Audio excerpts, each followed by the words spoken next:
네, 지금부터 2023년 양성평등의제 토론회 기후위기와 사회적 불평등이라는 주제로 토론회를 시작하도록 하겠습니다. 저는 오늘 토론회 좌장을 맡은 인천환경공단 환경연구소장으로 있는 김기형이라고 합니다. 만나뵙게 돼서 반갑습니다. 일어서서 인사를 좀 드려야 되는데 그냥 앉아서 인사를 드렸습니다. 죄송하다는 말씀드리고요. 오늘 토론회는 유튜브로 중계되는 거가 맞나요? 네, 유튜브로 함께 또 중계가 되고 있습니다. 토론에 앞서서 오늘 함께 해주실 분들 소개를 해드리도록 하겠습니다. 발표 자료집에 있는 순서대로 인사를 드리도록 하겠습니다. 먼저 발제를 해주신 기후위기와 젠더정의라는 주제로 발제를 해주신 연세대학교 김현미 교수님 자리하셨습니다. 인천의 기후위기 현황과 과제라는 주제로 발제를 해주신 인천연구원 탄소중립연구지원센터의 유지은 박사님 자리해 주셨습니다.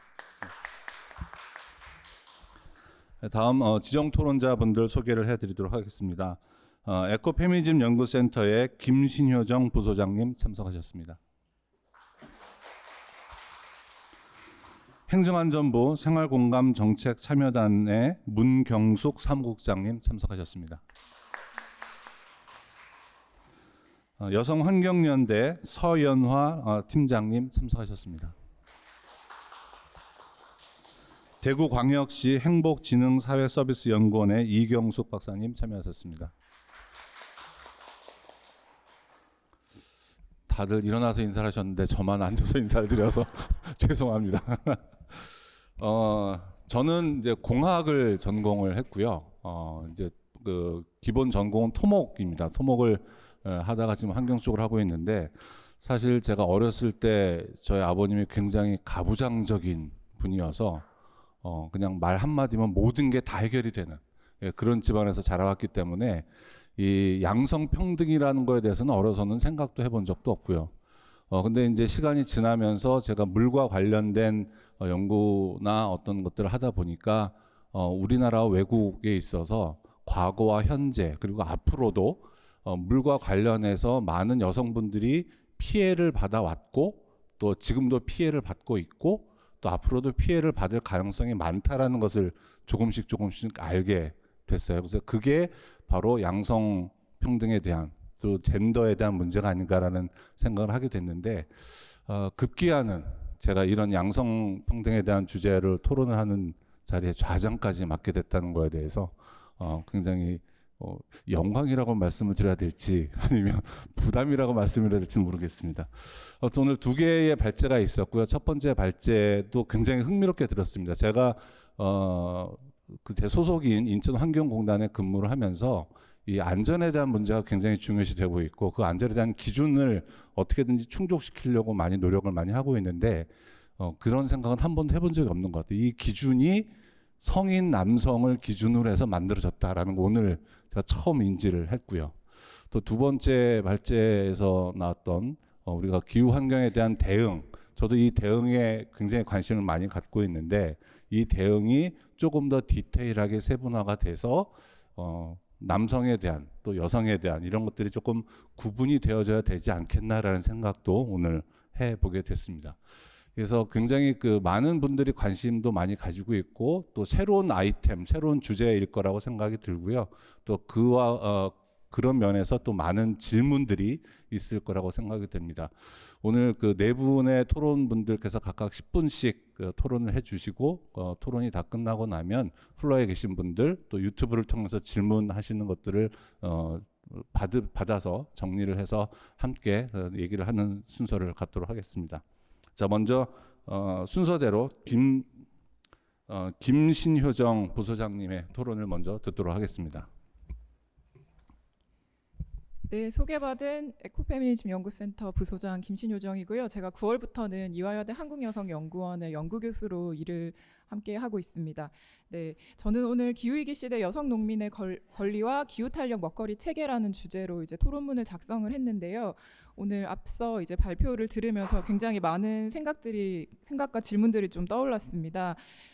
요즘 이제 밥상 물가가 오른 것을 다들 이제 체감하고 계신데 사실 이것이 이제 소비자만 힘든 것이 아니라 이제 농업과 농민들은 더욱 어려운 시기입니다. 사실 인천은 그 농업 인구를 제가 찾아보니까 0.9% 정도, 사실 1% 미만의 소수자인데 사실 한국 사회 전체의 농민 인구 자체도 이미 소수자입니다. 그리고 산업적으로도 굉장히 소수자인 상황인데, 이 기후변화라고 하는 냉해, 열파, 뭐 가뭄, 홍수, 이상기온, 이러한 다양한 어쨌든 날씨 변화로 인해서 정말 생계와 생존권에 직결되시는 분 여기 계신가요? 그러니까 비가 너무 많이 와서 올해 소득의 30% 주는 거예요. 그런데 대부분 도시에 사시는 분은 사실 그렇게 생계에 직결되진 않죠. 그런데 농업 그리고 농민 분들은 정말 기후위기의 제1선 최전선에 계시고, 정말 이 생산량의 감소로 인해서 농민 개인의 생존권과 생계가 개인의 책임으로 지금 직접 직면하고 있는 상황입니다. 뭐 굉장히 많은 기후 변화 대응에 관한 정책들이 있습니다. 국제적으로도 국가적으로도. 국제적으로는 UNFCCC, UN 기후 변화 협약이 있죠. 여기에는 저희 한국이 1993년부터 당사국으로 가입해서 계속해서 당사국 총회도 이제 참여를 하고 많은 국제적 정책을 국내에 도입을 하고 있지만, 이곳에도 농업에 대한 적극적인 대응이 없습니다. 국가탄소중립 녹색성장기본법이 제정되었지만 대부분 과학기술, 건설 위주의 계획이기 때문에 대부분 그린 리모델링이나 친환경 에너지, 농업에 대한 부분 없습니다. 사실 비어 있고 뭐 ESG에 대한 기업 경영에 있어서도 농업 당연히 돈이 안 되는 산업이기 때문에 없어요.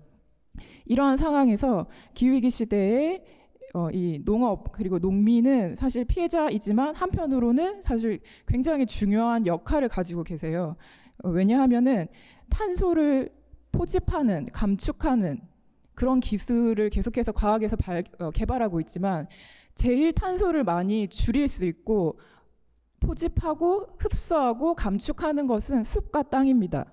그리고 농업이 그 땅을 개간해서 탄소를 이렇게 응집할 수 있는 사실 제일의 정책이자 방법입니다. 근데 이런 부분에 대해서는 저희가 얘기를 많이 하지 않는 것 같아요. 그래서 제가 오늘 짧은 토론이지만 이 기후위기 시대 여성 농민의 권리가 어떻게 침해받고 있는지와 함께 기후탄력 먹거리 체계로서 이제 기후변화의 적응과 완화, 앞서 이제 적응과 대응에 대해서 많이 얘기해 주셨지만 이제 저는 완화에 대해서 좀 얘기를 하려고 합니다. 그래서 토론문 이제 두 번째 문단을 좀 읽겠습니다. 기후위기로 인해 이제 갈수록 농업을 지속적으로 실천하기 어려운 상황 속에서 이제 성별에 따라 다르게 이제 영향을 받고 있는데, 여성 농민 같은 경우에 이제 더욱 악영향을 받고 있고요. 따라서 이제 특히 이제 농업 생산량의 감소로 인한 생존권 위협도 있지만 이 지속 가능한 농업 자체가 어려운 상황입니다. 토양의 유실, 훼손, 지역의 생물 다양성 감소, 비인간종의 생존에도 영향을 미치고요. 이제 재난이 굉장히 많았죠. 기후 재난, 홍수, 뭐 가뭄, 이런 이제 재난 이후에는 회복과 복원의 과정에서 성별화된 여성들의 돌봄 노동, 가사 노동, 재난 예방, 회복과 복원의 노동, 이 다양한 시간 및 자원 투입에 이제 사실 여성들의 노동이 투여됩니다. 그런데 가시화되지 않습니다. 46쪽으로 넘어가셔서, 네, 이게 제가 유튜브도 송출하니 좀 떨리네요. 그 농촌 지역에서 농업의 경우 기후위기로 인한 생산량 급감에 대한 이례적이고 단기적인 이제 재난이 발생했을 때 뭐 이례적인 보상, 이런 것이 이것이 과연 보상이 되느냐라고 할 때 장기적인 토양의 회복, 작물의 생물 다양성, 그리고 재난 예방을 위한 농업의 기후 변화 대응, 먹거리와 생태적 지속 가능성을 위한 먹거리 사슬과 먹거리 체계에 관한 이런 기후 탄력 먹거리 체계에 대한 논의가 긴급히 요청되는 상황입니다. 이제 여기서 탄력이란 이제 IPCC에 따르면 시스템이 상태를 변경하지 않고 겪을 수 있는 변화의 양을 말하는데요. 이제 보통 회복력이라고도 많이 이야기가 되는데, 이러한 이제 환경 변화에 대한 대응이 필요합니다. 다음 문단으로 가시면 이제 IPCC는 계속해서 이제 특히 이제 유기농업이나 생태농업, 그러니까 지금 이제 토양을 통해서 탄소를 완화할 수 있는, 감축할 수 있는 이런 이제 농업에 대해서 굉장히 중요하고, 그리고 이 농업의 주요 행위자인 여성 농민에 계속 주목하고 있습니다. 그리고 UN 식량농업기구뿐만 아니라 UNFCCC, 이제 UN 기후변화 협약, 이런 국제적인 어떤 다양한 이제 기구들에서 이제 기후 탄력 농업에 성인지적 접근이 필요하고 여성 소농이 기후 변화에 적응하고 성평등을 높이기 위한 주요한 대안으로 논의되고 있습니다. 이제 결국 국제사회에서 논의되어 온 소농의 대한농업과 농생태학 실천과 같은 기후 탄력 먹거리 체계가 어떻게 기후 위기에 대한 적응과 완화를 비롯해 기후 재난 이후 토양을 비롯한 생물 다양성의 회복력에 있어서 구체적으로 어떠한 영향을 미치는지와 더불어 탄소를 감축하는 이제 먹거리 생산만이 아니라 저희 굉장히 콜드체인 그 다양한 사실 냉장 식품의 유통에 많은 냉매제가 사용되고 거기서도 탄소가 굉장히 많이 발생하거든요. 이런 식의 또 유통, 소비 이 전반적인 먹거리 체계에 대한 사실 연구가 필요한 상황입니다. 또한 이제 현재 점점 심각해지는 이제 일상화된 기후 재난에 농민들이 이제 개별적으로 대처하기 어려운 상황인데 현재 이런 피해 보상 지원이라는 것이 대부분 농업 재해 보험입니다. 그런데 농업 재해 보험을 살펴보면 굉장히 이제 대규모의 산업화된 농가 혹은 특정 작물, 과수 위주의 작물이기 때문에 뭐 다양한 밭작물의 중소농들은 지원을 받기 어려운 상황입니다. 그래서 대부분이 정말 그냥 개인적으로 이러한 피해들을 그냥 버티고 있는 거예요. 그런데 이제 사실 버티기 어려운 상황이라고 하세요. 그러니까 현재 어쨌든 이런 굉장히 수탈적 자본주의 시스템 체계에서 이제 농업의 지속 자체가 불가능한데 저희 식량 자급률을 아시다시피 쌀 포함해서 한 20% 초반인데 쌀을 빼면은 이제 10% 미만이거든요. 그런데 이제 식량 어떤 이제 민족주의 같은 것들이 코로나에도 이런 문제가 많이 제기가 되었습니다. 뭐 베트남에서 쌀 수출 막고 우크라이나나 러시아에서 밀가루 수출 막고 뭐 중국에서도 이제 뭐 고추 수출 막고 이렇게 해버리면은 지금 물론 어떤 이제 농업의 어떤 작물의 생산이 줄면 저희 바로 이제 수입을 늘리는데 이제 수입조차 할 수 없게 됐을 때 그럼 어떻게 우리는 할 것이냐, 어떻게 먹고 살 것이냐 이런 이제 현실적인 문제들이 있고요. 시민사회와 정책의 공공 영역 그리고 정치적으로 사실 전방위적으로 이 농업과 농민에 대한 이제 기후 위기로 인한 이런 이제 문제들에 대해서 좀 힘을 모아내는 것이 좀 필요한 상황입니다.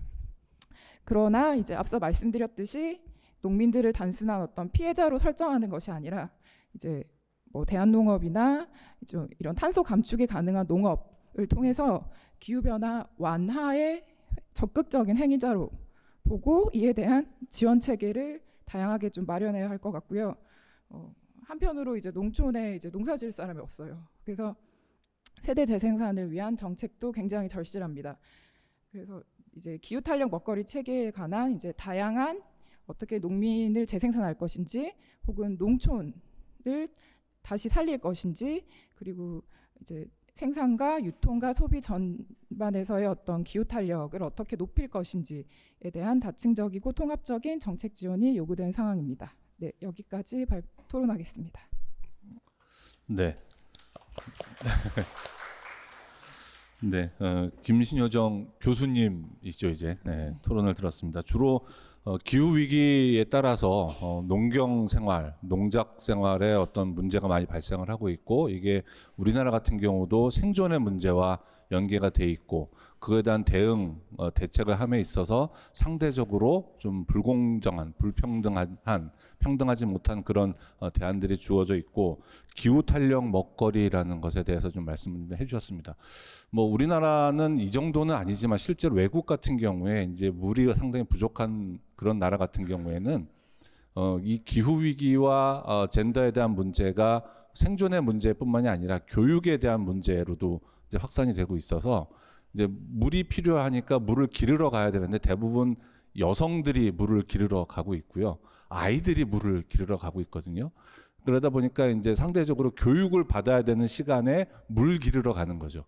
그래서 이제 교육에 대한 기회가 좀 박탈되고 있고 우리나라 같은 경우는 아까 김현미 교수님께서도 말씀을 좀 해주셨지만 기후 변화 때문에 자연재해 발생 빈도가 더 심각해지고 강도가 더 세지면서 그 발생된 자연재해로부터 나의 생명을 구할 수 있는 어떤 조치에 있어서 남성과 여성의 차이점이 있기 때문에 거기에서도 여성분들이 상대적으로 좀 더 위협을 더 많이 받는 그래서 이 기후 위기가 정말로 이 젠더 문제랑 도대체 무슨 관계가 있어라고 생각하시는 분들이 많이 계실 것 같은데 이제 곰곰이 생각해 보면 굉장히 다양한 문제들로 이어질 수 있다라는 그런 생각이 듭니다. 자, 두 번째 토론은 우리 문경숙 사무국장님께서 해주시겠습니다.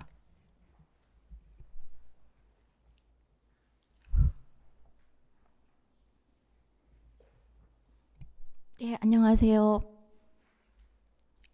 저는 섬사랑군 문경숙이라고 이렇게 많이 알려져 있고요. 저를 잠깐 소개한다면은 혹시 여러분 인천에 몇 개 섬이 있는지 알고 계세요?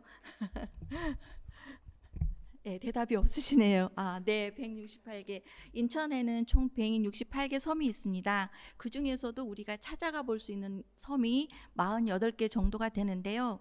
저는 그냥 제가 섬이 좋아서 그 섬의 환경이나 이런 것들을 기록하러 다니다 보니까 15년이 넘는 시간을 넘기게 됐습니다. 그러면서 이 도시와는 다른 섬에 살고 계시는 분들의 어떤 고충, 어려움 이런 것들을 굉장히 많이 현장에서 보게 됐고요. 그래서 이런 기회를 통해서 좀 저의 이야기가 지금 현재 섬에 살고 있는 주민분들한테 조금이나마 좀 도움이 될 수 있으면 좋겠다는 생각으로 오늘 주제를 발표하게 됐습니다.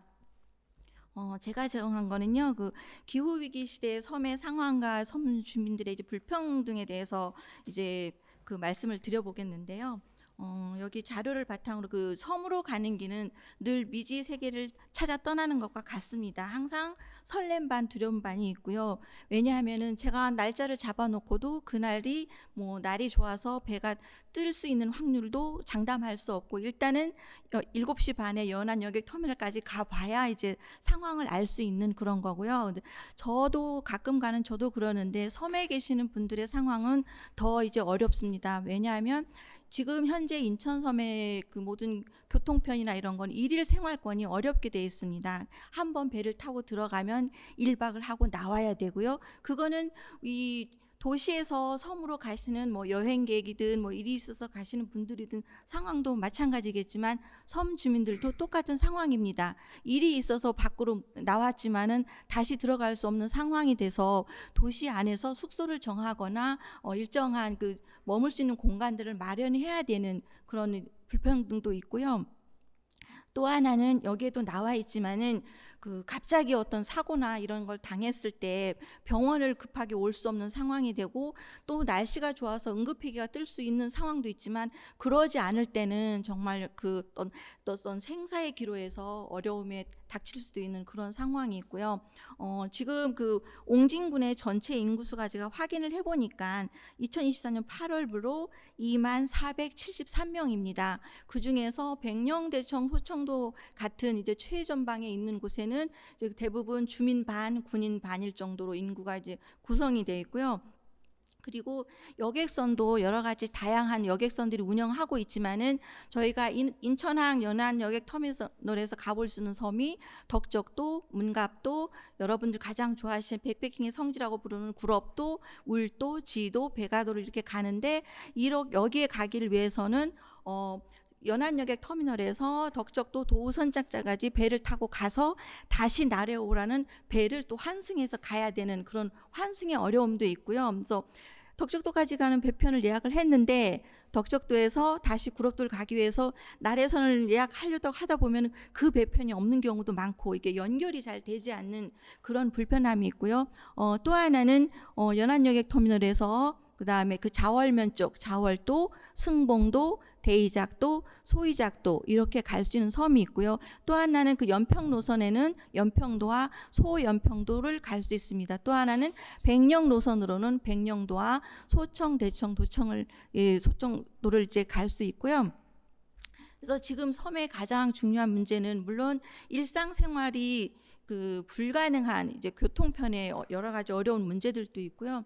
또 교통편 같은 경우도 되게 여객선들이 굉장히 오래된 그런 여객선을 갖고 있어서 자주 고장이 나서 여객선 수리 기간에 들어갔을 때는 배가 그 휴양을 하게 됩니다. 그래서 정말 내가 갖고 싶을 때 갈 수 없는 그런 상황들이 있고요. 또 하나는 저는 항상 여기도 적었지만은 그 정말 그 섬에 드는 날은 제가 목욕제기를 해요.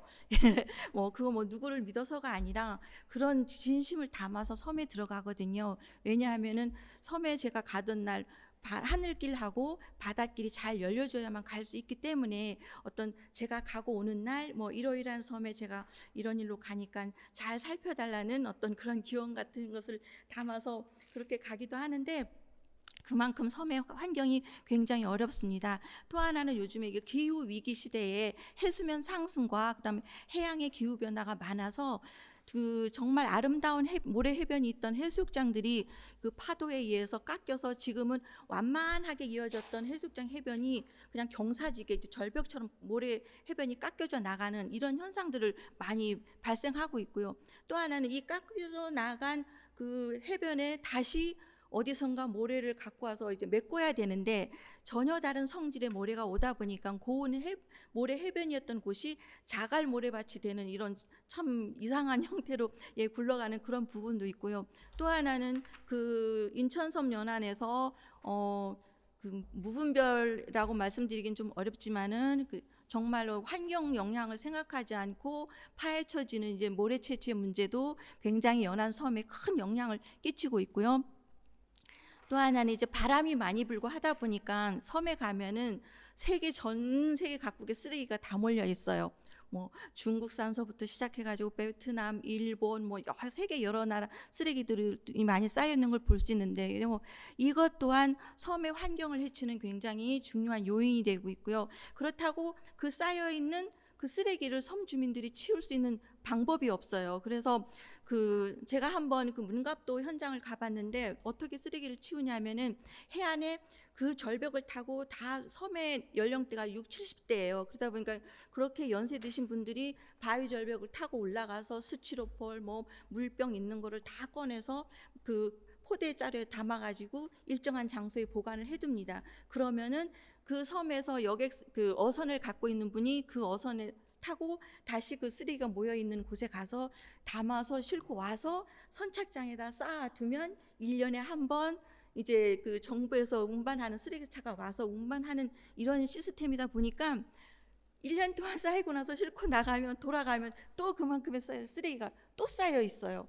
그래서 그런 상황도 모르고 이 관광이나 여행 오셨던 분들은 섬에 갔더니 쓰레기도 안 치우고 왜 이렇게 많냐고 뭐 하냐고 막 뭐 지저분하고 이렇다고 하는데 실제적으로 현실상 쓰레기를 섬 주민들이 처리하기에는 굉장히 어려움이 많습니다. 이거는 정책적으로 국가적으로도 해야 될 일이고 또 요즘에 전 세계적으로 쓰레기가 이렇게 해양 쓰레기가 문제가 되다 보니까 우리나라 문제만이 아니고 전 세계에서 어떻게 뭐 연합을 하든 정책적으로든 세계 모든 나라가 합해서 이런 것들을 해결해 줘야지 이거를 어느 한 섬의 문제로만 보기에는 굉장히 어려운 부분이 있고요. 그 또 하나는 지금 이제 계속해서 기후 위기 시대 속에서 가뭄이 일고 강수량이 적다 보니까 그 대부분의 섬에서는 해수를 담수화시켜서 정화시켜서 식수로 이제 사용하는 곳들이 있는데요. 근데 이게 그 워낙 염도가 높은 섬의 그 정수 시설은 빨리 고장이 납니다. 근데 고장이 나는데도 수리하는데도 여쭤보니까 한 번에 100만 원이 넘는 돈이 들어가서 고장이 났을 때 바로 이게 조치를 취할 수가 없어요. 뭐 연락을 해서 허락을 받고 들어오는 날 배가 안 뜨면 또 다시 오고 하다 보면 한 달, 두 달, 3개월이 지나가고 이런 상황에 있다 보니까 대부분의 섬에 계신 분들은 연령대도 높지만 그 염분과 관련된 고질병을 늘 안고 살고 있다는 것도 굉장히 섬 주민들의 건강에 대한 큰 문제이고요. 또 하나는 뭐 백령도 같은 경우는 뭐 초등학교, 중학교, 고등학교가 다 있지만 뭐 저쪽 보름도 쪽이라든가 아니면은 이제 덕적도, 자월도 이런 쪽은 대부분 그 섬에 초등학교밖에 없어요. 그러면 제가 그때 한번 보름도 갔을 때 보름도의 그 분교에 딱 2명의 학생이 있었어요. 그래서 어떻게 가니 했더니 거기서 배를 타고 보름도 연안에 그 근처에 있는 주문도로 이제 가는 거예요. 거기는 이제 고등학교까지 있으니까. 근데 그렇게 다니던 그 친구들도 얼마 전에 가서 보니까 이미 졸업을 해서 아무도 없고 지금은 휴교 상태여서 그러니까 섬에 학교가 사라진다는 것은 결국 그 섬이 점점 이게 무인도화돼가는 그런 어떤 시점이 되기도 하거든요. 그래서 이런 교육적인 문제라든가 학생들이 있을 때 어떤 그 학생들이 정말 안전하게 정상적으로 일반 도시 학생들과 같은 그런 어떤 조건으로 교육을 받을 수 있는 이런 것도 굉장히 필요합니다. 그리고 또 하나는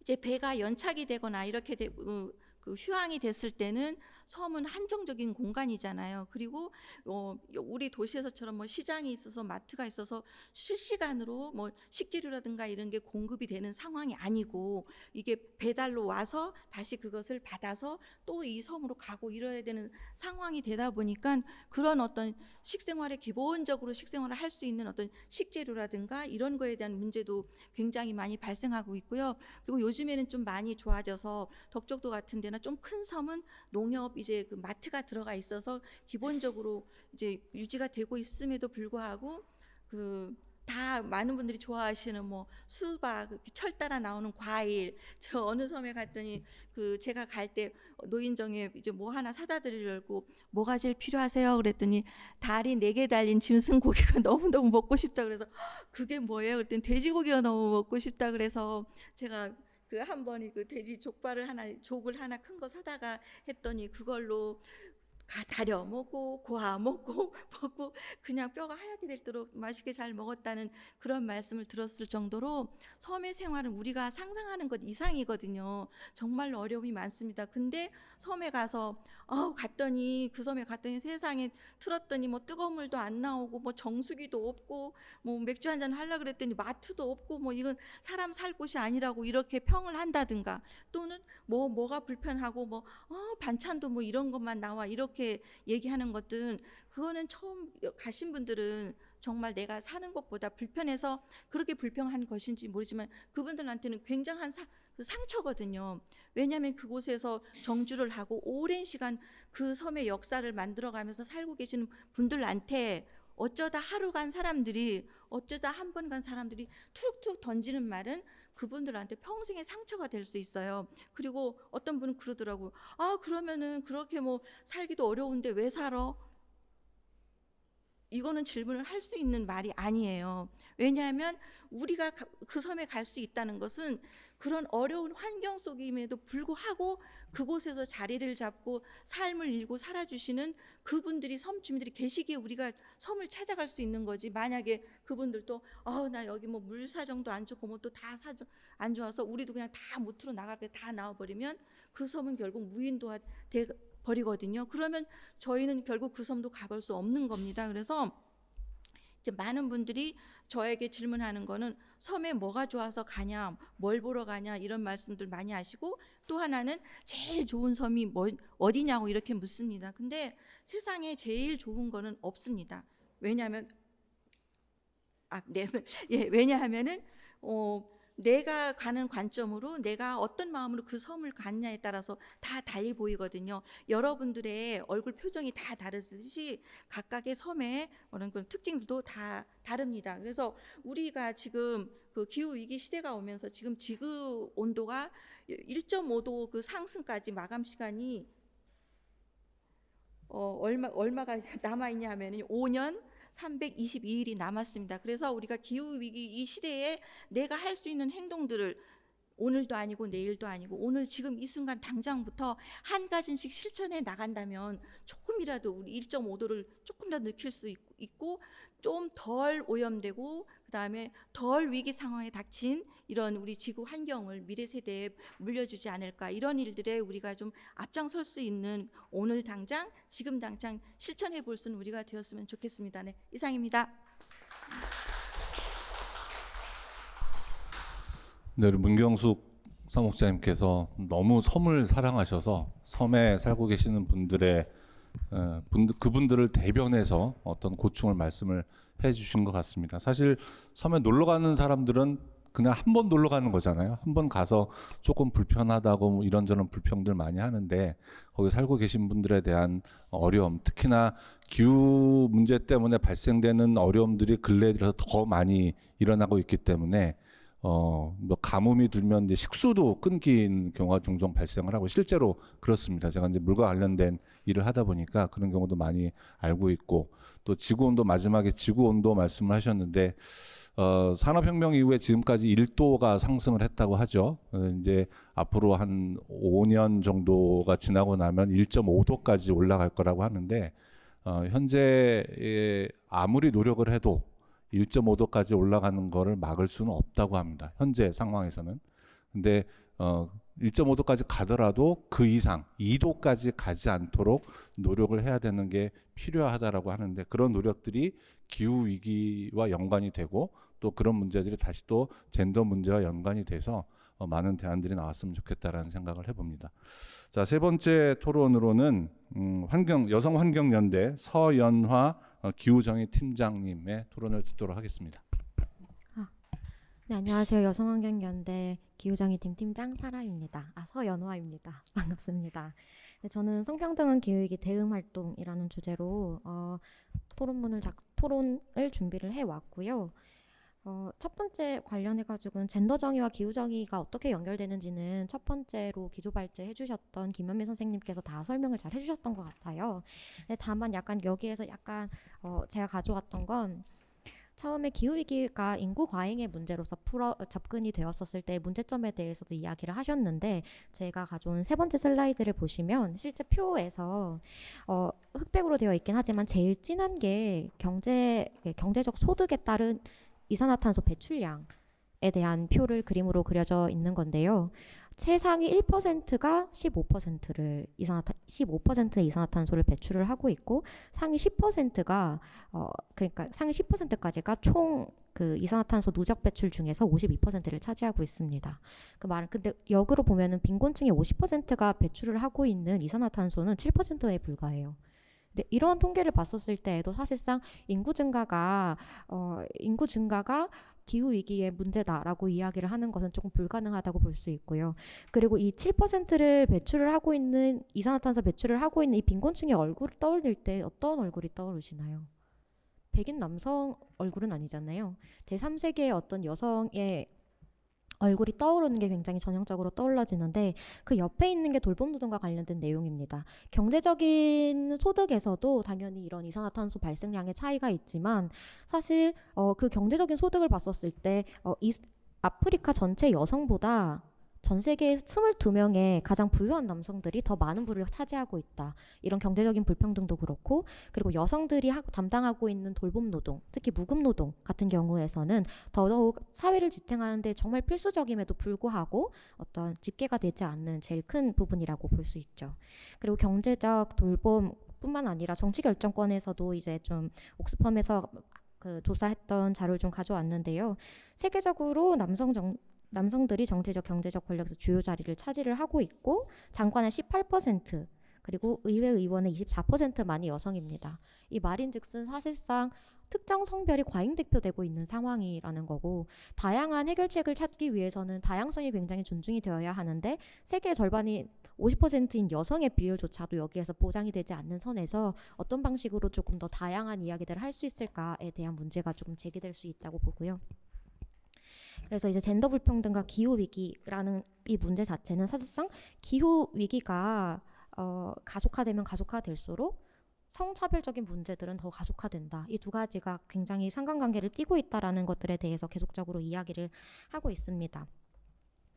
근데 이렇게 기후위기 대응 정책에서 세 가지 주요 과제를 이제 나눌 수 있는데요. 첫 번째가 참여율, 여성의 어떤 정책 결정 과정에서 여성의 참여율이 어느 정도로 확보되는가에 대한 이야기를 할 수 있고요. 두 번째로 류지은 선생님도 계속 이야기해 주셨었던 적응의 문제, 기후위기 문제에서 어떤 피해에서 여성을 포함한 사회적인 약자들이 어떻게 잘 살아남을 수 있을 것인가, 그리고 그 안에 대해서 방안은 마련되어 있는가, 대안은 마련되어 있는가, 이런 부분들이 있고요.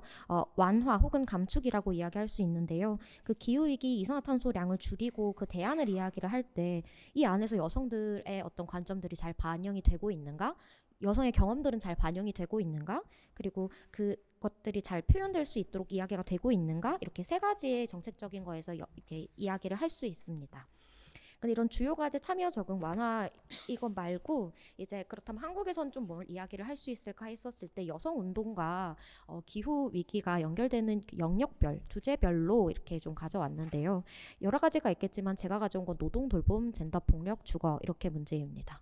특히 한국에서 노동 제일 중요하다고 생각하는 네 가지 분야를 제가 가져온 건데요.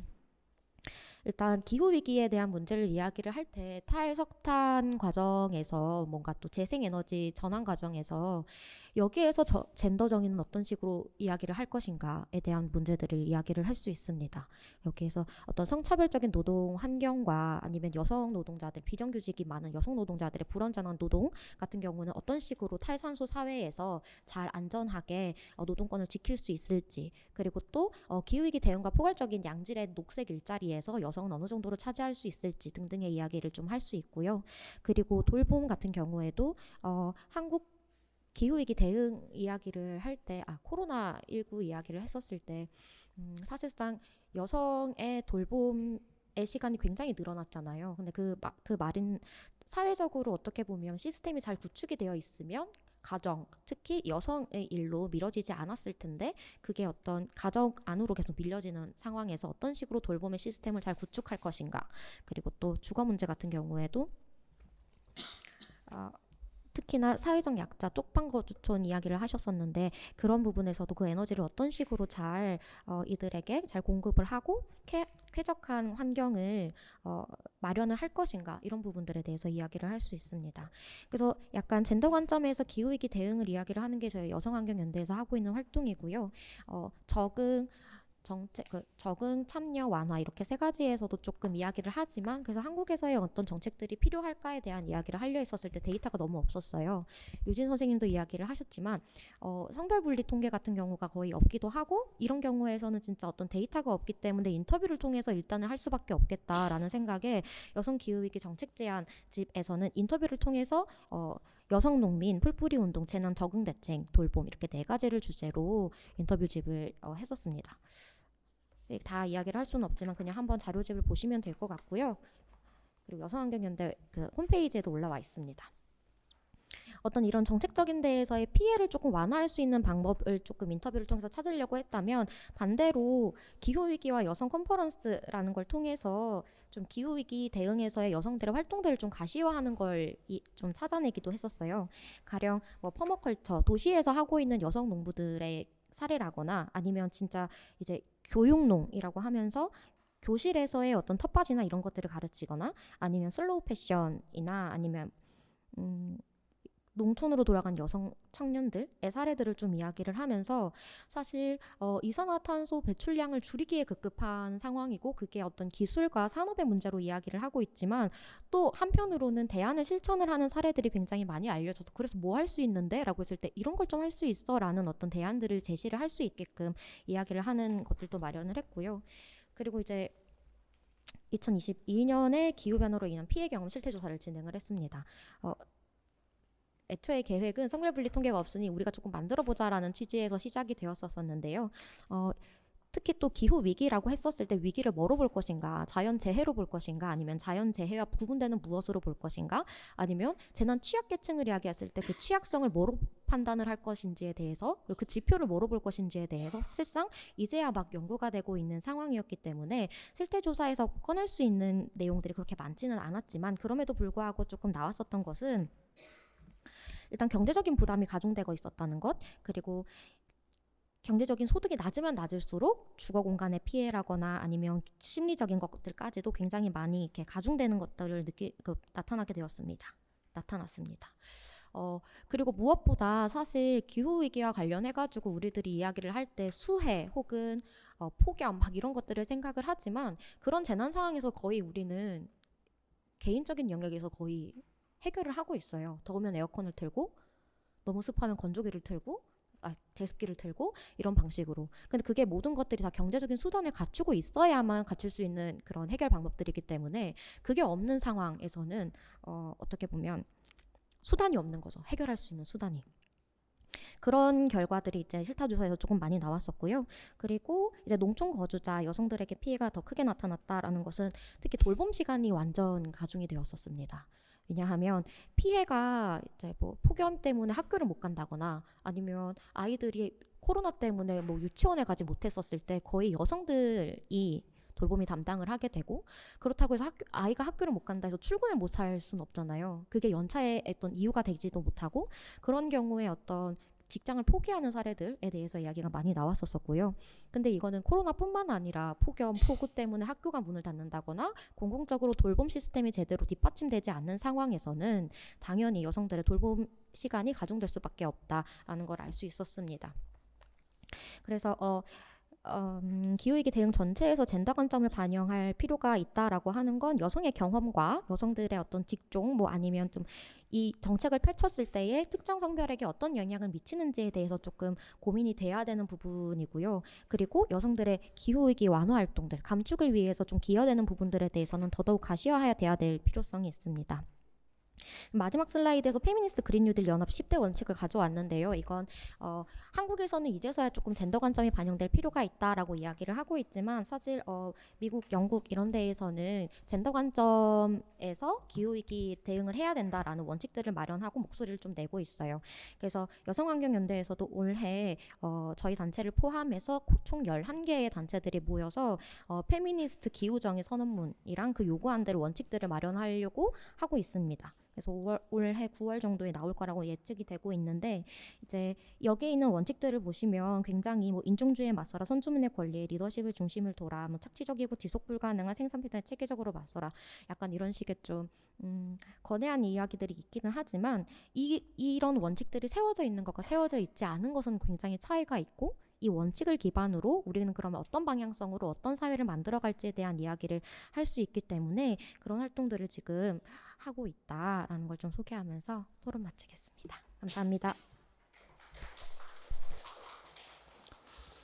네, 굉장히 많은 말씀을 해주셨습니다. 제가 정리하기가 너무 힘들 정도로 많은 말씀을 해주셨는데 일단 제 기억에 남는 거는 아까 김현미 교수님 말씀하신 거랑 동일한 내용. 이 기후 위기와 기후 위기가 증가할수록 젠더에 대한 폭력, 뭐 성착취라든지 뭐 이런 것들이 정비례한다는 얘기를 좀 많이 듣게 됐는데 저는 상상도 못했던 일인데 실제로 그런 일이 일어나는구나라는 거를 오늘 새삼 또 알게 됐고요.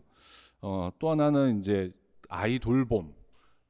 뭐 아까 제가 서두에 굉장히 어렸을 때부터 봉건적인 집안, 보수적인 집안에서 자랐습니다라고 말씀을 좀 드렸지만 지금은 생각이 완전히 바뀌어서 집안일은 가급적 남자가 해야 된다라는 생각을 제가 가지고 있는데 어쨌든 그 아이에 대한 문제, 아이 돌봄에 대한 문제도 전통적으로는 여성이 전담해야 되는 걸로 얘기가 되어 왔었고 현재까지 상당히 많은 부분들이 그렇게 되고 있는 상황에서 여성분들이 그 아이 돌봄 때문에 상대적으로 많은 피해를 보고 있고 결과적으로는 평등하지 못한 대우를 받고 있다라는 그런 말씀들을 많이 해주신 것 같습니다.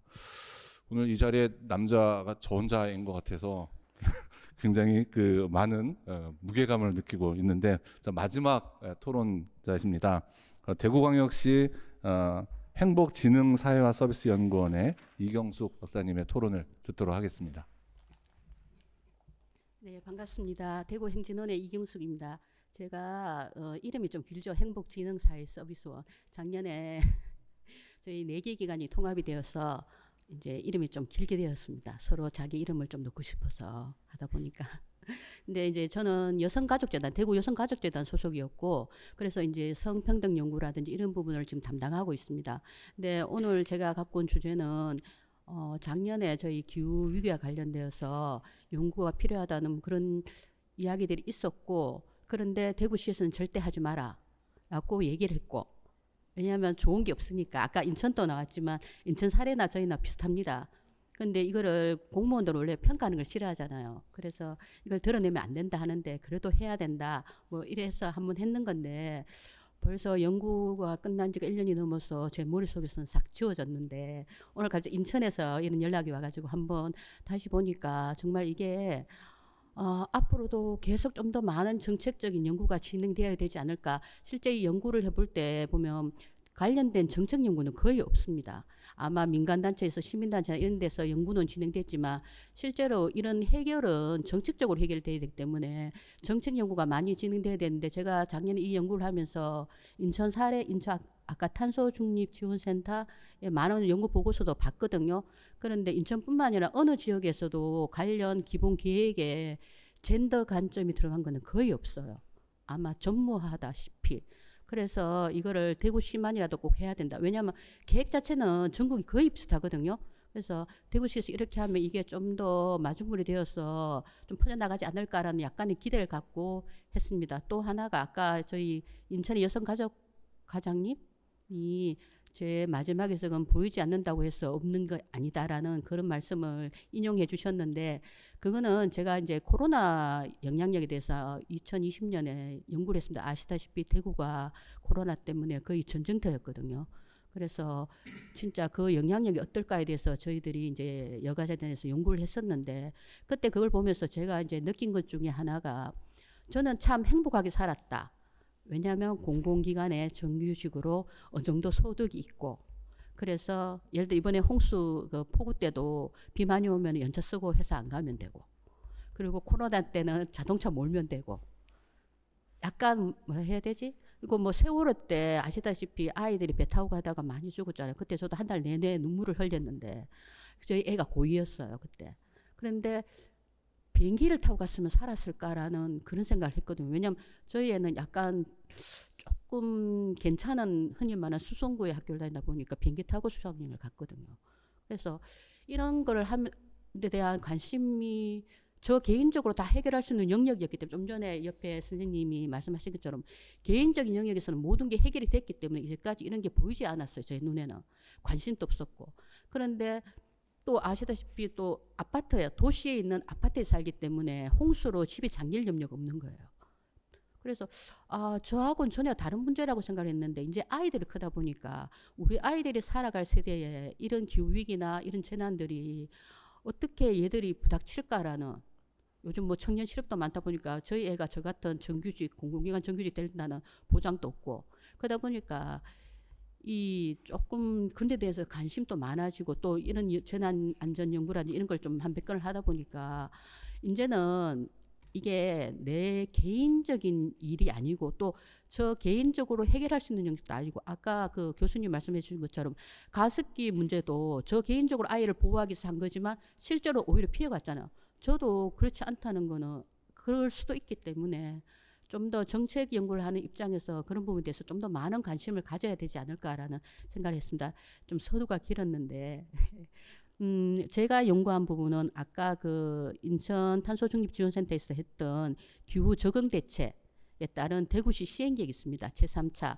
그 시행계획에 대해서 아까 환경 분석이라든지 리스크 도출 이런 부분들에 대해서 성인지 분석을 했습니다. 성인지 분석이라는 거는 결국은 젠더 이슈를 정책적으로 개입시켜서 해결 방안을 찾고자 하는 거거든요.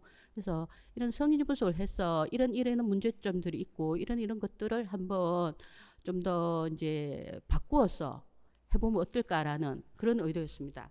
그 자료를 한번 보시면은, 제가 처음에 자료를 이렇게 냈는데 오늘 이 내용을 듣다 보니까 좀 약간 변화를 시켜서 말씀을 드렸다는 생각이 들어서, 혹시 자료 2페이지 한번 보시면은 기후위기와 관련돼서 특히 대구 같은 경우는 아시다시피 데프리카라는 말이 있다시피 연평균 기온이 다른 지역, 그러니까 전국 단위 평균 기온보다 한 1.6도인가 높은 걸 알고 있어요, 대구가. 그리고 폭염일수라는 게 있는데 그게 전국 평균이 한 16일, 17일 정도인데 대구는 33일입니다. 그래서 이게 특히 기후변화와 관련된, 기후위기와 관련된 게 전 세계적인 문제이지만 이것을 해결하는 정책의 입장에서는 지역의 특수성을 살려야 된다는 게 되게 중요하거든요. 지역마다 이게 농촌 지역이냐 도시 지역이냐, 또 인구 현황의 인구 특성이 어떠냐, 예를 들어 뭐 빈곤층이 많으냐, 노인이 많으냐, 여성이 많으냐, 아이이 많으냐에 따라서 다르게 계획이 세워져야 됩니다. 그래서 대구 같은 경우는 아까 말씀드렸다시피 폭염이 정말 기후재난 중에 어뜸을 차지하고 있고, 또 이 폭염과 관련돼서 온열 질환자의 사망자 수를 저희 이제 대구시에서 한번 연구를 해봤는데, 실제로 전국에서는 8월달 그 더울 때 사망자가 많은데 반해서 대구는 7월달에 사망자가 되게 많이 나왔어요. 그 말은 대구가 그 폭염이 좀 더 일찍 시작되기 때문에 계획을 세울 때도 벌써 다른 전국 단위보다는 좀 더 빠른 계획이 세워져야 되는 거거든요. 그래서 이런 지역적 특수성을 좀 더 고려해야 되지 않는가라는 게 있었고, 또 이 온열 질환자라든지 폭염도 지역 안에서도 약간씩 달라요. 이게 아까 기초 단위까지도 연구가 돼야 된다고 말씀을 하셨지만은, 기초 단위에서 저희들이 대구시에서 가장 8개 구군 이제 군주군이 통합됐기 때문에 9개 구군인데 구군에서 가장 빈곤층이 많은 지역이 서구입니다. 그리고 농촌 지역이 동구이고요. 그런데 이제 달성군도 농촌 지역이지만 달성군은 워낙 산업도시화가 됐기 때문에 실제로 동구와 서구인데 서구는 산업단지가 많아요. 그러니까 염색단지라든지 이런 매연도 많고, 근데 거기에 가장 빈곤하고, 그런데 중요한 건 주택도 많고, 그렇기 때문에 이 온열 질환자도 많고 노인들도 많고 빈곤층도 많고, 그렇기 때문에 그 자치구 안에서도 다른 서로 계획을 세워야 되고 이런 것들이 이제 저희 조사에서 나왔거든요. 그래서 이런 걸 바탕으로 해서 저희들이 제3차 그 적응대책 시행계획에 대해서 한번 분석을 해보았습니다. 그 자료를 보면은 이제 각종 현황 분석과 비전, 목표, 그리고 아까 말씀드린 리스크, 이런 도출과 과정, 전 과정에 있어서 기후위기 대책이 어떻게 이제 되어 있는가를 한번 보았습니다. 그래서 우선 정책 동향과 관련된 그 표에 보면은 현황 분석과 젠더 관점 활용의 문제라는 그 첫 번째 줄을 한번 보시면은 그쪽과 관련되어서 아까 말씀드린 것처럼 대구시의 어떤 그런 인구라든지 그런 구군의 현황 특성이 이렇게 다르기 때문에 이런 것들이 반영돼야 됨에도 불구하고 이 계획에는 단순히 인구가 얼만큼 있다라는 정도로만 나타나 있어. 그냥 남성 몇 명, 여성 몇 명. 그래서 그리고 또 취약계층으로 이제 그 설정되어 있는 게 아까 인천에서 말씀드렸지만은 단순히 뭐 노인 빈곤층 정도. 그러니까 여성이라고 말하기 좀 그렇지만은 여성이 갖고 있는 여러 가지 변수들이 있잖아요. 여성 노인, 여성 뭐 빈곤, 또 뭐 여성 비정규직, 여성 근로자 뭐 이런 것들도 있고, 물론 기후위기는 남성도 피해갈 수 없어요. 이제 노동자들도 있지만 현장 노동자들, 건설노 이런 분들도 마찬가지고. 그러니까 각계각층의 그런 인구를 좀 더 쪼개서 이제 연구가 들어가야 되고 계획이 세워져야 되고, 또 주민 요구도 차이를 반드시 주민 그 요구도 조사를 하게 돼 있습니다. 아까 수정 보완책으로 최근에 뭐 실태 조사를 할 거라고는 말씀했지만 실제 계획을 세울 때는 원래 그 주민 인식 조사를 하게 돼 있거든요. 근데 그 인식 조사에서도 그 결과에 대해서 성별 통계가 전혀 안 돼 있어요. 그리고 성별 통계가 설령 약간 있다 하더라도 거기에 대한 분석이 있어야 되는데 통계를 제시해 놓고 우리 성별 분석되어 있다. 아마 성별형 평가를 하시는 그 저기 선생님도 아시겠지만은 성별 통계만 해놓으면 공무원들은 우리가 성인지 분석 다 했다라고 말씀하세요. 통계는 결과가 아니고 거기에 대한 의미, 맥락 이런 걸 찾아야 되거든요. 함의를. 근데 이런 부분들은 전혀 되어 있지 않습니다. 그리고 취약성 평가에 있어서도 이런 부분들이 좀 여러 가지 환경, 사회, 문화, 경제적 분야를 다 총체적으로 해서 위기에 어떻게 적응할 것인지를 해야 되는데 이런 부분들이 없고 단순히 기술적인 분야, 아까 말한 그 감축, 탄소 감축에만 포인트가 맞춰져 있고, 그리고 또 하나가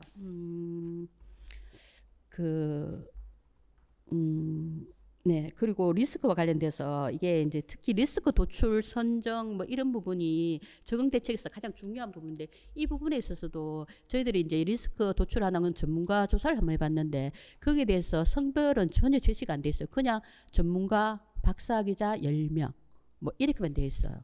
그래서 우리가 저희들 개선안으로 젠더 전문가를 반드시 포함시키고 여성과 남성의 분리를 해라라고 이제 개선안을 제시했는데 이런 부분에 대해서도 또 필요하고, 또 리스크 우선순위라는 게 있습니다. 리스크 선정을 할 때 우선순위를 매기게 돼 있어요. 그 각 영역별로 건강이라든지 뭐 물관리, 생태계, 아까 말씀하신 것처럼 산업, 에너지에 있어서 여러 가지 우선순위를 정해서 가장 위험한 리스크에 대해서 목록을 하는데 거기에 이런 젠더 이슈와 관련된 거는 제가 알기로 하나 정도, 그것도 그냥 뭉뚱그려서 취약계층 이렇게 하면 돼 있지 그게 어떤 성별 특성을 반영하는지 이런 거는 전혀 없었습니다. 아까 제가 인천 거도 봤는데 전혀 그런 부분이 없더라고요.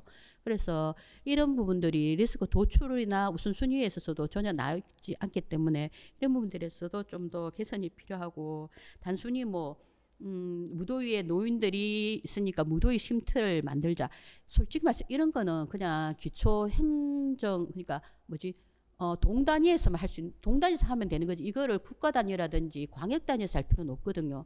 그건 동네에서 얼마든지 하고 광역이나 이런 단위에서는 좀 더 거시적으로 또 다양한 그런 취약계층을 고려한 것들을 제시를 해야지, 너무 지역적으로 하나를 해놓고 우리는 이렇게 취약계층을 위해서 뭔가를 하고 있다라는 정도로 보여주기식 이런 부분들도 문제가 있고, 그래서 이런 기후 변화 리스크 관련된 거를 수집하고 선정하고 또 이걸 적용한 모든 과정에 있어서 이런 성별과 또 아시다시피 그 성별 안에서도 다양한 범주가 있잖아요.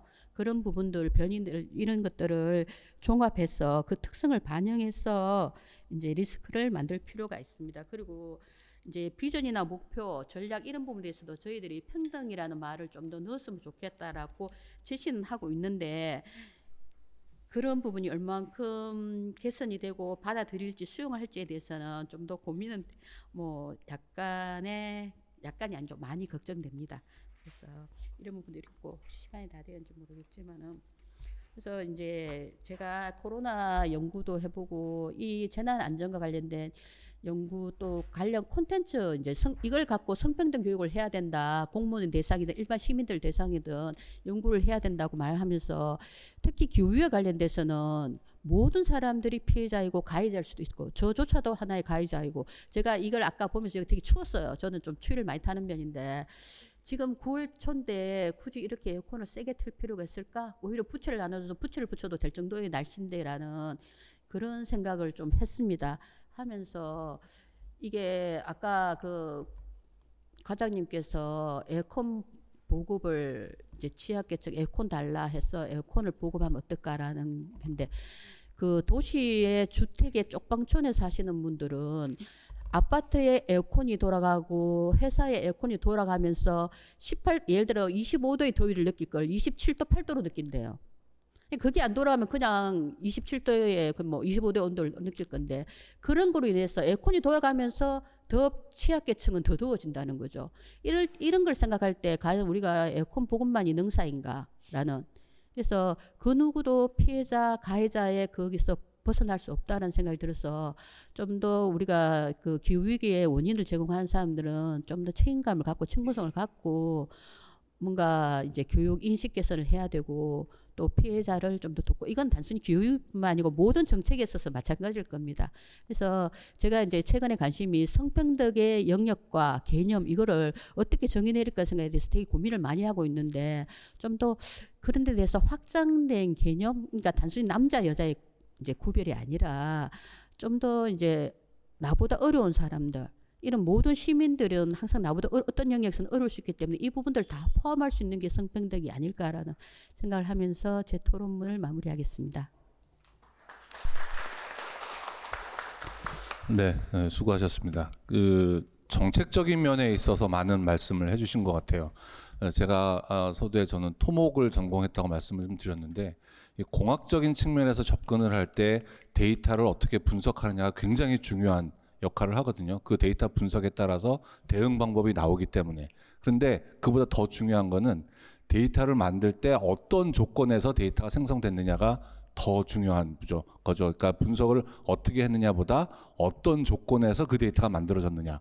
지금 말씀하시는 것처럼 우리가 그 기후 환경이나 기후 대응에 대한 보고서 작성을 할 때 그 대응에 대한 부분들을 만들 때 과연 우리가 지금 이야기하고 있는 젠더에 대한 문제들이 얼만큼 반영이 돼서 대응책이 만들어졌느냐.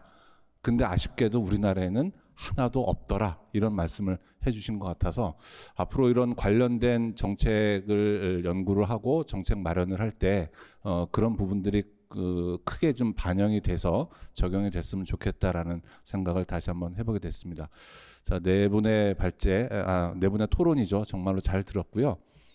지금부터 이제 그 플로어에 계신 분들 질문 받고 또 발제하신 분이나 토론하신 분들 이제 답을 해주실 건데 그 하실 동안에 혹시 유튜브를 통해서 들어온 질문이나 이런 게 있으면 좀 정리해서 저한테 넘겨주시면 제가 많은 분들과 함께 하도록 하겠습니다. 먼저 플로어에 계신 분들 중에 혹시 질문하실 분 계시면 말씀을 좀 해주시면 좋겠습니다.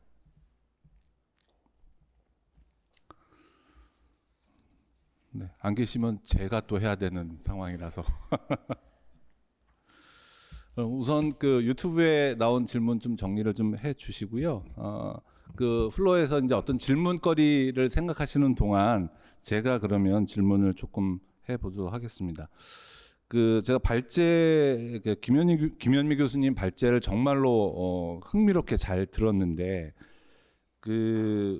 발제 내용 중에 기후 정의와 젠더 정의라는 부분이 좀 있었거든요. 그래서 이 기후 정의와 젠더 정의 이게 사실 공학은 1 더하기 1은 2 더하기 2는 4 이렇게 딱딱딱 떨어지는데 이런 사회과학 쪽은 이게 딱딱 떨어지는 답이 아니어서 어떤 관점으로 보느냐에 따라 좀 해석이 달라질 수 있기 때문에 이 기후 정의와 젠더 정의에 대해서 짤막하게 다시 한 번만 조금 설명을 좀 부탁드려도 되겠습니까? 네.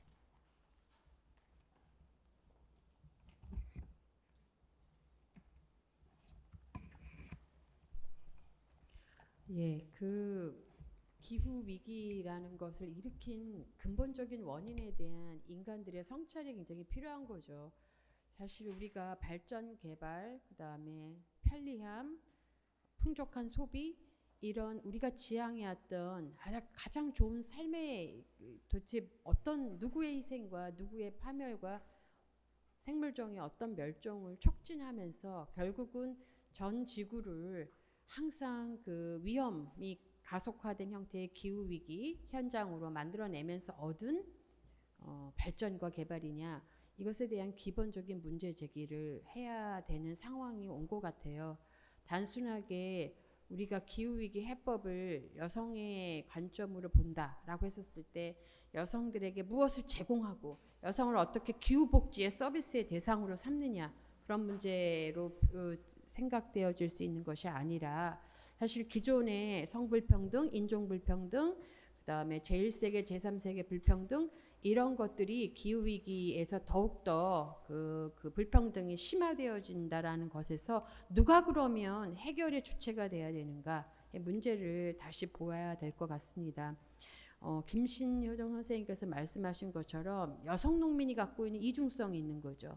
한편은 기후위기에 가장 취약하게 노출된 사람이고 생존과 어떤 삶의 터전을 잃은 사람이지만 바로 그 유기농법을 통하여 어떻게 하면 땅을 살리고 어떻게 하면 생물종들과 공존할 수 있는 해법을 갖고 있는 해결의 주체이기도 한 것입니다. 그런 다양한 사람들의 경험, 노인들의 경험도 마찬가지고 그다음에 제1세계에서 지금 기후위기 운동을 벌이고 있는 여성들도 제1세계의 남성, 여성 과학자만큼이나 중요한 역할을 하고 있다는 부분을 우리가 함께 통합적으로 보는 것. 그래서 결국은 기후 정의의 문제를 어떤 일부의 엘리트나 과학자나 정치가가 해결할 수 있고 그들이 해법을 제공할 수 있는 사람이라는 어떤 망상인 거죠. 이 망상에서 우리 모두가 방관자가 되는 것이 아니라 결국은 정의로움이라는 것을 우리가 만들어가는 방법은 공동체적 약속이고 어떤 부분에서 공감 능력이고 그다음에 구체적인 실천 행위이잖아요. 그런 부분에서 젠더 정의와 기후 정의라는 것들은 이것 두 개를 결합해내면서 만들어내는 해법의 주체 안에서 여성 또는 사회적 취약계층이라고 간주된 사람, 동시에 어떤 다양한 소수자 이런 분들이 해법을 만들어내는 주체로서 등장하게 하려면 그들이 어떤 경험을 하고 있는지에 대한 구체적인 얘기를 듣지 않고서는 우리가 해법을 마련할 수 없다라는 그런 관점으로 이 기후 위기 문제를 바라봐야 된다라고 생각을 합니다. 예. 그런 데서 오는 정의로움을 우리가 합의해 나가는 과정이 분명히 필요한데 지금 보면 통계도 없죠. 그리고 어떤 부분에서 구체적으로 1.5도 줄인다 아니면 이 탄소 배출을 0으로 만든다 이게 숫자하고 공허한 약속만 있지 누가 어떻게 그것을 실현할 것인가에 대한 구체성은 전혀 없는 이런 기후 위기의 비전이 계속 사람들을 호도하고 방관자로 만들어 놓고 그 다음에 두려움만 쌓이게 하는 방식으로 만들어내고 있는 현재의 담론 구조가 저는 앞으로 한국 사회의 위기를 더 촉진할 거라고 봅니다. 그래서 지역 사회에서나 아니면 시민 사회, 정치가들 또는 과학자들이 해결해야 될 자성하고 성찰해야 될 그런 문제들이 상당히 많은데 그런 시도조차 이루어지지 않는다라는 것이 우리를 계속 정의롭지 못한 상태, 부정의에 동조하고 부정의에 함께 참여하는 방식으로 만들어진다라는 것이 지금 제가 문제 제기하고자 했던 것이라고 생각합니다. 예. 네, 그 들으면서도 굉장히 많은 생각을 해야 되겠다라는 느낌을 많이 받았습니다. 혹시 플로어에 계신 분들 중에 질문하실 분 안 계신가요? 그러면 유튜브에서 나온 질문을 제가 보통 제가 이런 토론회도 많이 다니고 뭐 이렇게 세미나도 많이 하고 더구나 그 코비드 이후에 그 온라인 세미나도 많이 하면서 많은 분들이 참여를 하는데 거의 뭐 질문을 안 하시거든요. 근데 오늘은 질문이 몇 개 들어왔어요. 유튜브를 통해서. 그래서 굉장히 관심이 많으시구나라는 생각을 좀 해봤습니다. 저 질문 중에 하나가 기후 탄력 먹거리라는 게 무엇을 말하는 건가요? 라는 질문이 들어왔어요. 그래서 요건 아까 그 김신효정 교수님께서 아마 발표하신 내용 중에 있는 것 같은데 기후 탄력 먹거리라는 게 어떤 거인지 말씀을 조금 해주시면 좋을 것 같습니다. 네. 네, 우선 이것도 담론으로 지금 논의가 되고 있는 수준이고요. 구체적인 어떤 뭐 사례나 어떤 실태 이런 것들은 없는 상황입니다. 그래서 좀 더 국제적인 차원에서 이제 기후 위기에 어쨌든 앞서 김현미 선생님이 얘기하셨듯이 어떤 위기의 문제만 강조하는 것이 아니라 그러면 진짜 해법을 어떻게 할 것이냐라고 할 때 이 기후 위기에 뭐 적응과 대응 완화의 어떤 기존의 어떤 전략에서 조금 더 하위 수준으로 가서 이제 기후 탄력 먹거리 체계라는 것이 이제 논의가 이제 시작이 되고 있고요. 국제적인 차원 수준에서 거기에는 이제 말씀드렸던 대로 생산만 있는 게 아니라 그러니까 인천도 이제 농업 생산 인구는 1% 미만 0.9% 있지만 나머지의 9.1%는 소비자로 있잖아요. 그러면은 사실 이 생산 이후의 모든 과정에 책임이 있는 거죠. 이제 어떻게 그럼 우리가 이 기후 위기의 어떤 기후를 탐소를 완화하는 이 먹거리 체계를 만들 것인가, 유통과 어떤 소비의 과정 그리고 이후의 폐기의 과정까지 이제 그런 부분을 이제 앞으로 고민을 해보자라는 어떤 시작의 단계로서 기후 탄력 먹거리 체계가 이제 논의가 이제 좀 시작이 국제 수준에서 하고 있는 상황입니다. 네, 사실 기후 탄력 먹거리라는 건 저도 오늘 처음 접한 단어라서 저도 굉장히 궁금했었는데 저희가 그동안에 그 지구 온난화, 뭐 기후 변화, 기후 위기 얘기를 하면서 먹거리와 관련해서는 탄소 발자국 이야기들 많이 했었는데 또 그거랑 또 좀 다른 개념의 이야기인 것 같다. 지금 이제 정립이 되어 가고 있다라는 말씀을 좀 해주신 것 같습니다. 또 여러 가지 질문들이 있는데 그 중에서 하나는 기후변화로 인한 피해 경험 실태 조사를 하셨다는데 주로 어떤 내용들이 있나요? 라는 게 또 질문 중에 하나였거든요. 요거는 서연아 팀장님이 아마 좀 정리를 해주시면 좋을 것 같습니다. 네. 실태 조사에서는 뭐 폭염에 대한 경험 아니면 수해 경험, 거주지에서의 어떤 그러니까 본인 공간에서 뭐 수해를 입은 경험이라거나 이런 피해들에 대해서 이야기를 했고요. 사실 한국에서 기후 위기에 대해서 이야기를 할 때, 특히 피해에 대한 이야기를 할 때 일상에서 접할 수 있는 피해들을 중심으로 조사를 했었습니다. 그리고 실제로 그 폭염이든 어떤 그런 피해들이 소득과 굉장히 연결이 되어 있었어요. 그래서 나이가 많을수록 소득이 적을수록 더 많은 피해를 입고 계셨었죠. 그리고 특히 폭염 같은 경우에서도 뭔가 그 아토피 질환이라거나 아니면 땀띠나 아니면 진짜 혹 실제로 뭐 쓰러진다거나 일사병을 걸렸다거나 이런 그 경험들도 거의 다 소득과 관련된 내용들이 많았었고요. 그것과 별개로 조금 사례들로 보고 싶었었던 것은 이동 노동자분들이었어요. 근데 야외 노동자분들에 대한 이야기들은 꽤 많이 나오고 있지만 특히 여성분들이 자주 하고 있는 뭐 가스검 침원, 뭐 혹은 또 밖에서 계속 하시는 이제 뭐죠? 도시가스 같은 거 이렇게 붙이신다거나 뭐 이렇게 검침원 하시는 분들 있잖아요. 그런 분들의 사례들도 조금 보고 싶었고 그분들이 사실상 길거리에서 이제 돌아다니시면서 쉼터 같은 게 없으니까 그대로 그냥 열기에 다 노출이 되거나 아니면 그런 피해를 경험하시는 분들도 있었었고요. 특히 그 피해와 관련해가지고 저희가 다른 것과 좀 다르게 봤었던 건 앞서도 이야기 드렸었지만 돌봄과 관련된 시간들이었었어요. 그래서 실제로 만약에 함께 거주하고 있는 사람들이 1인 가구, 2인 가구 혹은 아이를 키우는 집 아니면 뭐 노인을 부양하는 집 등등에 따라서 사실상 돌봄이 필요한 양식들이 굉장히 달라질 텐데 특히 1인 가구 같은 경우에도 더더욱 이제 자기 돌봄 같은 게 어려운 경우 그리고 또 심지어 주거 환경이 되게 쾌적하지 않은 경우 이런 경우에서는 정서적인 우울증 같은 것들도 되게 이야기를 많이 했었어요. 근데 이제 기후 우울이라는 이야기를 이제 익숙하게 좀 많이 들으실 것 같은데 그런 우울감 자체가 사실상 2030 여성분들에게 굉장히 많이 나타나기도 했었습니다. 그 말씀하신 것 중에 굉장히 공감되는 게 그 검침원 하시는 분들 있죠. 우리가 수도나 뭐 전기나 가스나 이런 걸 하게 되면 사용량에 따른 이제 요금을 부과하기 위해서 사용량 확인을 해야 되는데 일일이 사람들이 집집마다 다니면서 그거를 검침을 하거든요. 그래서 제가 뭐 연구했던 분야 중에 스마트 미터링이라는 게 있습니다. 그래서 그거는 사람이 다니지 않고 원격으로 다 검침을 할 수 있는 그런 것들이 있는데 완전히 정착되기 전까지는 어차피든 사람들이 좀 해야 되는데 그런 부분에 있어서는 아까 뭐 ESG 경영이라는 부분이 많이 필요하지 않나라는 생각이 들어요.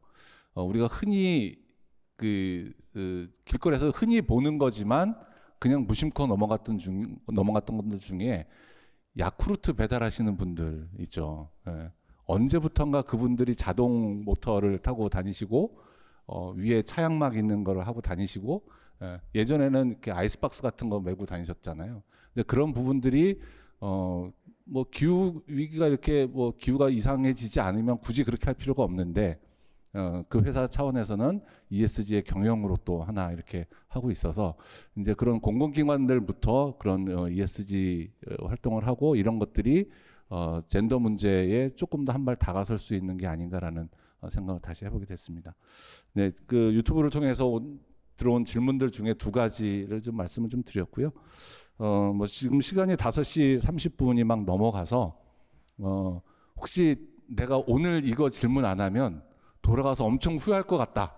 이런 거 있으시면 한 분만 딱 질문을 받고 없으시면 이렇게 마치도록 하겠습니다. 괜찮으신가요? 네네.